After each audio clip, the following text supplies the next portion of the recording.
Hello everyone, welcome to my class. आज हम topic cover करेंगे class 10th biology control and coordination का। जो हमारा टॉपिक चल रहा था ब्रेन में, उसमें हम ब्रेन का पार्ट हाइंड ब्रेन और मिड ब्रेन को कवर करेंगे।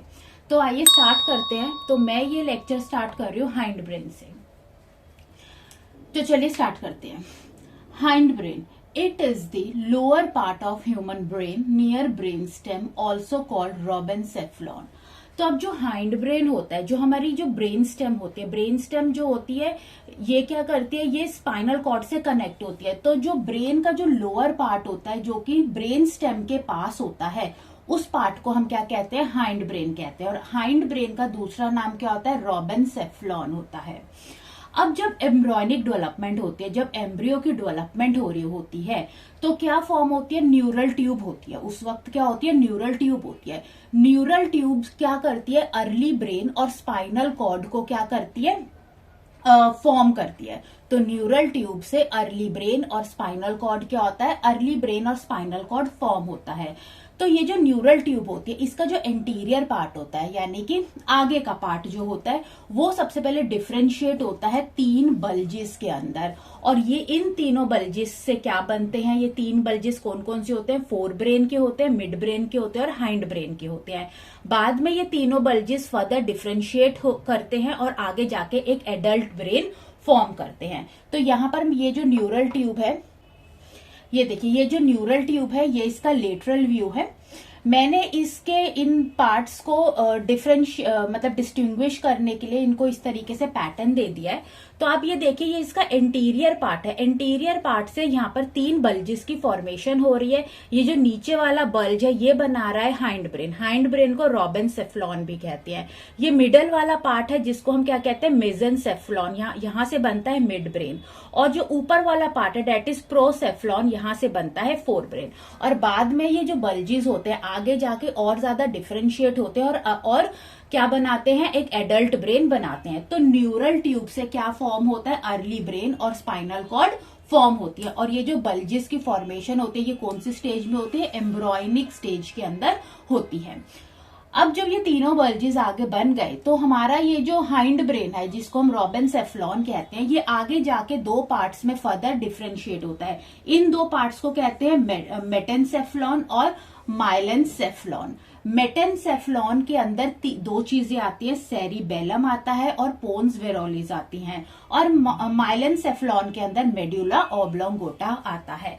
तो हाइंड ब्रेन के अंदर हमने 3 पार्ट्स पढ़ने हैं, सेरिबेलम पढ़ना है, पोन्स वेरोलिस पढ़ना है और मेड्यूला ऑब्लोंगोटा पढ़ना है।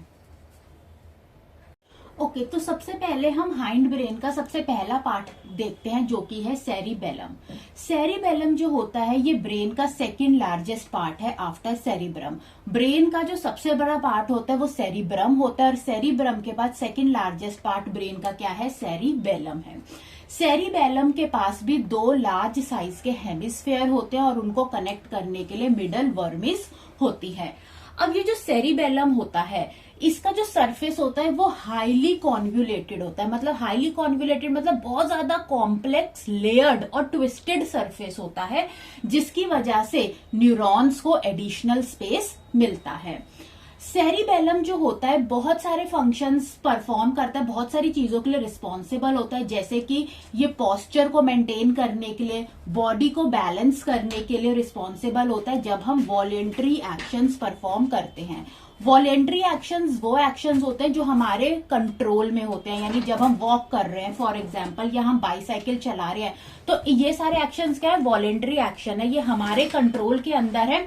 और इन एक्शंस के ड्यूरिंग जो सेरिबेलम होता है, ये बॉडी के पोस्चर को मेंटेन करता है और बैलेंस बनाने में हेल्प करता है। प्लस जो सेरिबेलम होता है, ये प्रिसीजन ऑफ वॉलेंट्री एक्शन भी कंट्रोल करता है, यानी कि जो काम में बहुत ज्यादा प्रिसीजन चाहिए होता है। मतलब कि जैसे अगर हम निडल में थ्रेड डाल रहे हैं, तो बहुत ही प्रिसाइज वर्क है, तो इस काम को भी सेरिबेलम ही क्या करता है, कंट्रोल करता है।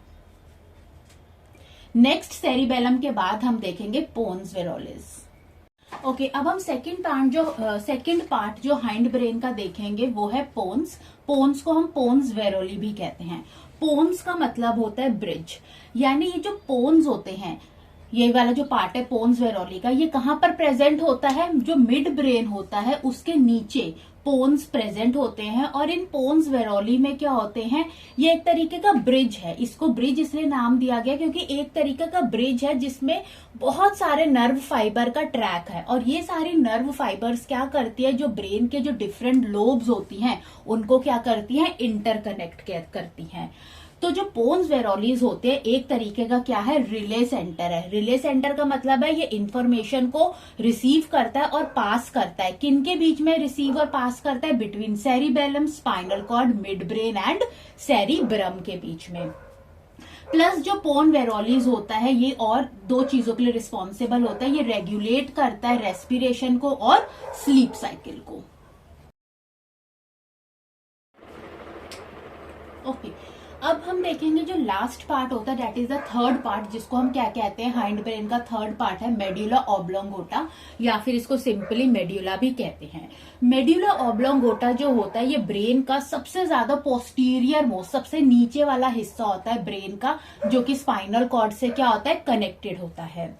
मेड्यूला ऑब्लोंगोटा जो होता है इसके पास कुछ सेंटर्स होते हैं, ये क्या क्या चीजें कंट्रोल करता है, जैसे कि इसके पास रेस्पिरेटरी कंट्रोल सेंटर होता है, यानी ये रेस्पिरेशन को कंट्रोल करता है।